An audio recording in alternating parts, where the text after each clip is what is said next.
Bueno, hoy vamos a explorar un viaje que es muy personal, pero que seguro resuena con muchos, el paso de esas grandes preguntas de Occidente a las prácticas de Oriente.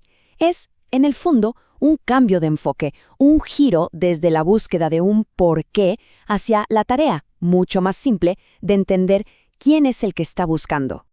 Y todo arranca con esa pregunta, esa que, tarde o temprano, creo que nos hacemos todos, la que te golpea de frente y puede definir una etapa entera de la vida. ¿Para qué estoy acá? Para la persona que cuenta esta historia, esa fue la chispa que encendió un camino de años.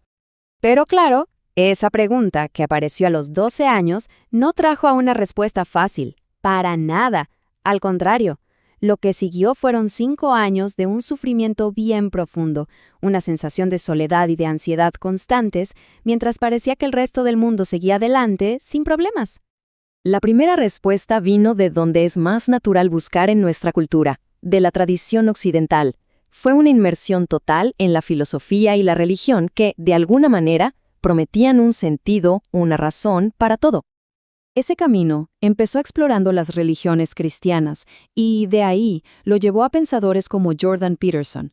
Y él, a su vez, fue como la puerta de entrada a gigantes como Dostoyevsky y Nietzsche.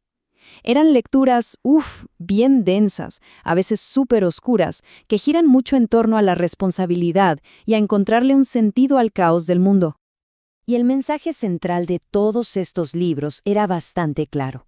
La vida duele, implica sufrimiento, y la única forma de sobrellevarlo es encontrar un propósito tan grande, tan importante, que haga que todo ese dolor valga la pena. Hacerse responsable se convirtió en la brújula, y la verdad es que por un tiempo funcionó. Pero había un problema, porque incluso teniendo un propósito claro, viendo mejoras reales en su vida, algo como que no encajaba del todo. Persistía una sensación de insatisfacción, como si una pieza fundamental del rompecabezas todavía estuviera faltando, y eso lo llevó a un nuevo punto de quiebre. Y aquí es donde toda la búsqueda da un giro de 180 grados. La pregunta ya no era sobre el para qué, sino sobre algo mucho más íntimo, más profundo.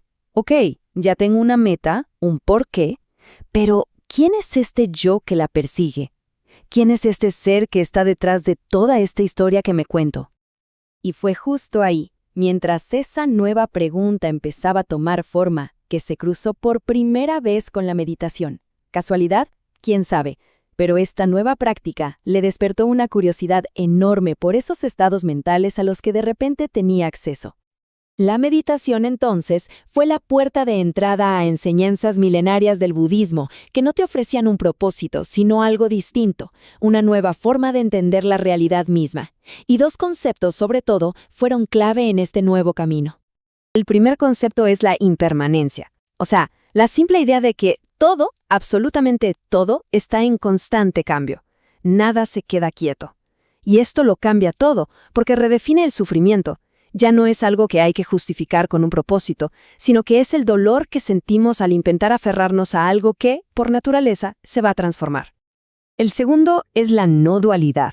Esta idea desafía esa sensación que todos tenemos de ser un yo separado, como un piloto dentro de la cabeza que mira el mundo desde una ventana.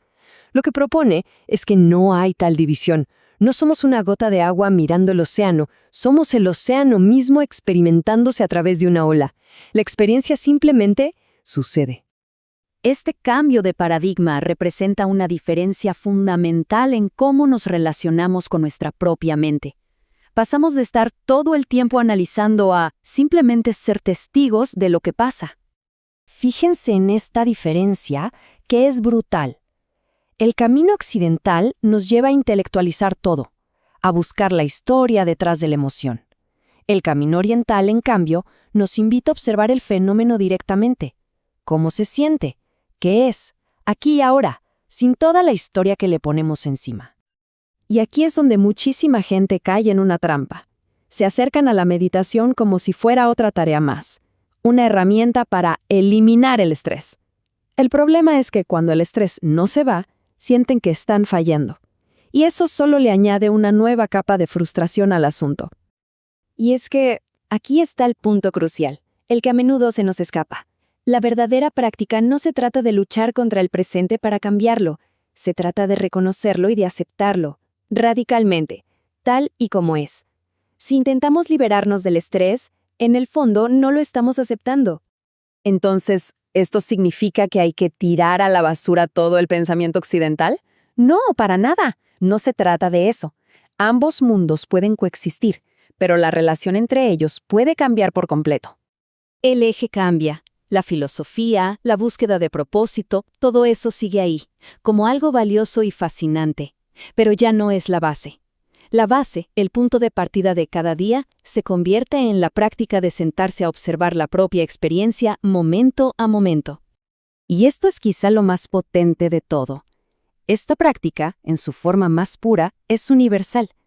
El simple acto de observar la propia experiencia no entra en conflicto con ninguna religión ni con ninguna filosofía. Es una herramienta compatible con cualquier camino que uno elija seguir. Entonces, ¿para qué observar?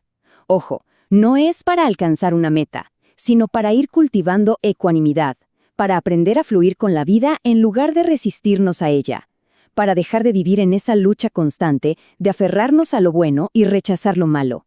En el fondo, se trata de recuperar esa curiosidad de un niño, que explora el mundo sin buscar respuestas, solo por el placer de observar. Y esto nos deja con una idea final para reflexionar. ¿Y si la verdadera libertad no está en encontrar la respuesta definitiva al por qué? ¿Y si en cambio se encuentra en la paz de simplemente observar quién es el que hace la pregunta? Gracias por acompañarnos en esta exploración.